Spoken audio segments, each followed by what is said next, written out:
नमस्कार साथियों, मार्कोल के न्यू लेक्चर में आपका स्वागत है।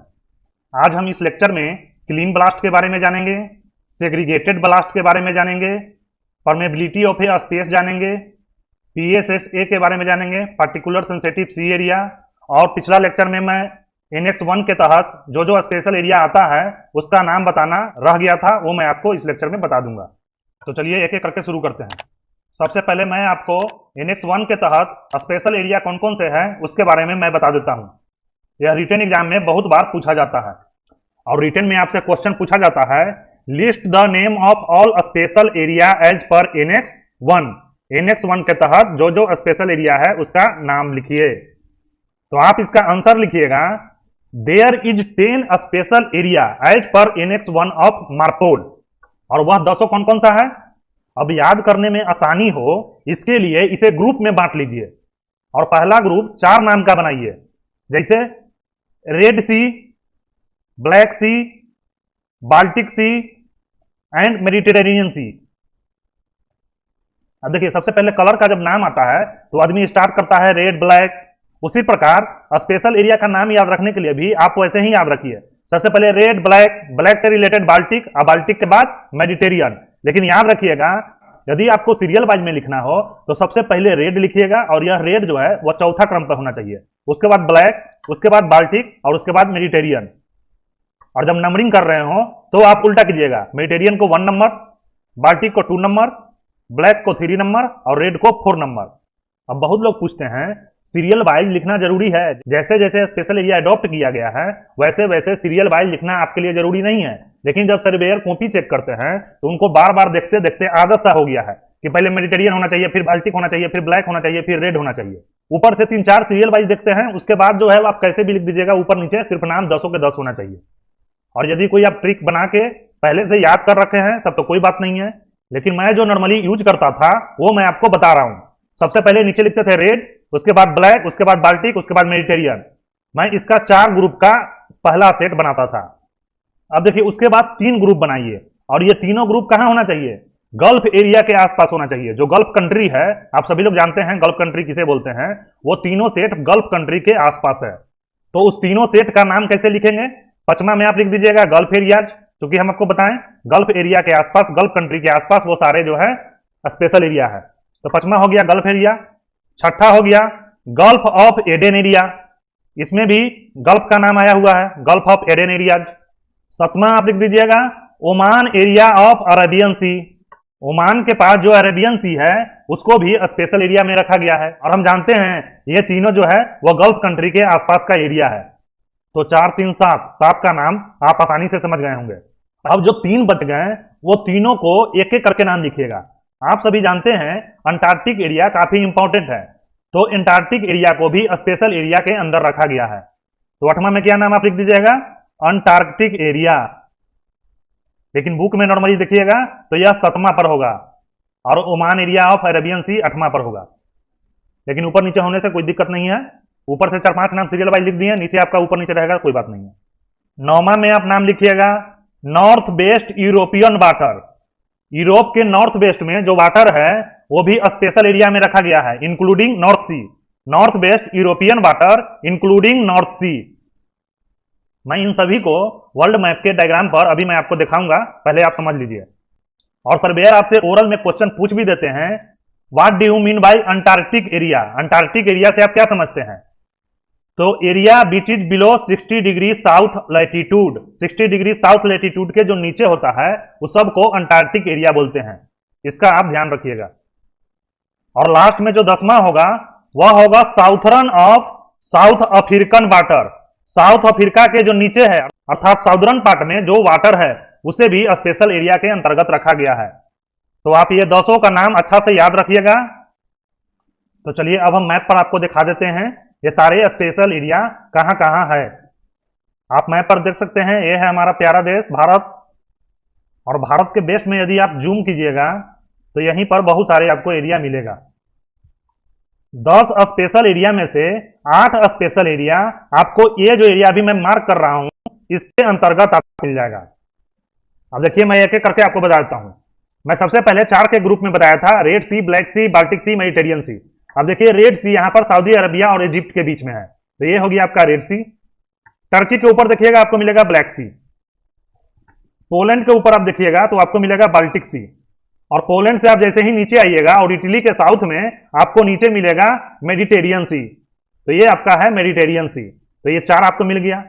उसके बाद मैं आपको बताया था 3 का ग्रुप, और ये तीनों गल्फ कंट्री के आसपास है। और हम सभी जानते हैं इस एरिया के पास जो कंट्री हैं उन्हें हम लोग गल्फ कंट्री कहते हैं। और गल्फ कंट्री के पास ही वो 3 स्पेशल एरिया है जो मैं 3 का सेट करके आपको बताया था। सबसे पहले मैं आपको बताया, सीधे लिख दीजिए गल्फ एरिया। तो ये जो पर्शियन गल्फ है यही एरिया को गल्फ एरिया बोला जाता है। उसके बाद मैं बताया आपको गल्फ ऑफ एडेन एरिया। तो गल्फ ऑफ एडेन एरिया ये जो सोमालिया के ऊपर नॉर्थ है और यमन के नीचे, इसको बोला जाता है गल्फ ऑफ एडेन एरिया। और एक बच गया ओमान एरिया ऑफ अरेबियन सी। तो ओमान जो कंट्री है यमन के ऊपर, उसके आसपास जो अरेबियन सी का पार्ट है वो भी स्पेशल एरिया है, और उस एरिया को ओमान एरिया ऑफ अरेबियन सी बोला जाता है। तो 4, 3, 7 आपको मिल गए। और एक मैं आपको बताया था North West European water including North Sea. हम सभी जानते हैं ये एरिया को यूरोप बोलते हैं।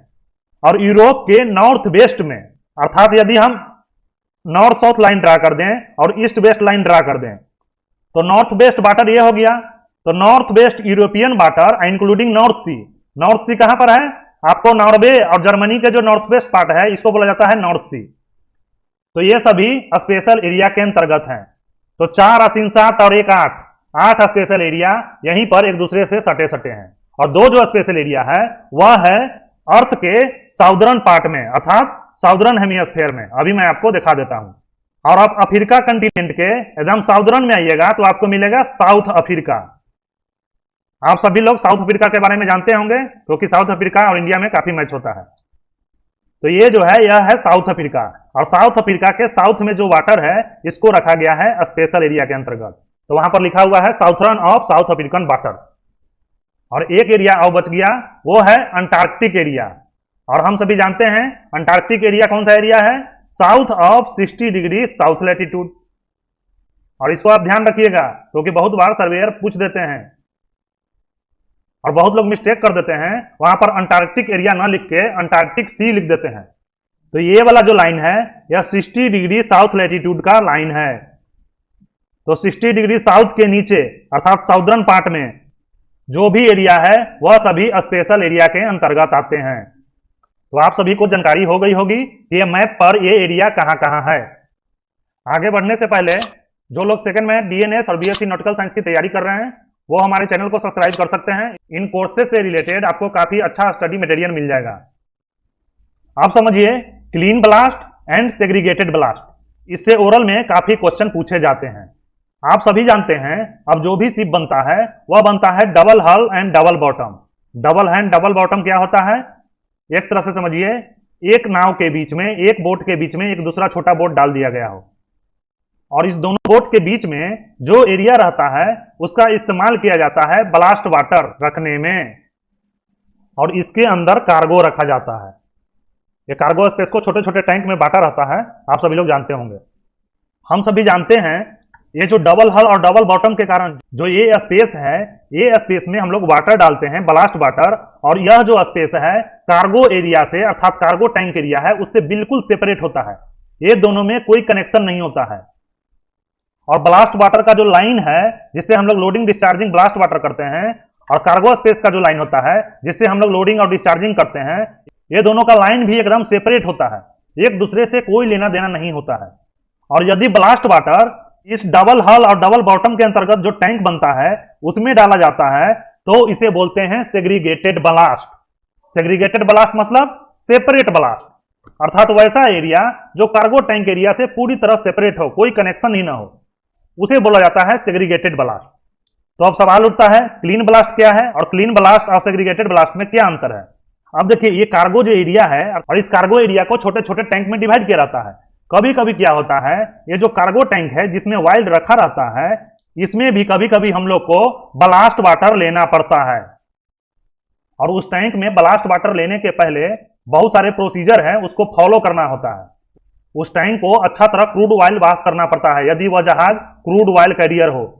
उसके बाद अच्छा से उसको वाटर वाश किया जाता है और उसके बाद उसमें पानी लिया जाता है, ब्लास्ट वाटर भरा जाता है। और उस टैंक में ब्लास्ट वाटर भरने के बाद यदि इस वाटर को हम सी वाटर में डिस्चार्ज करें तो हमें सी पर कोई भी क्रैशेज नजर नहीं आना चाहिए।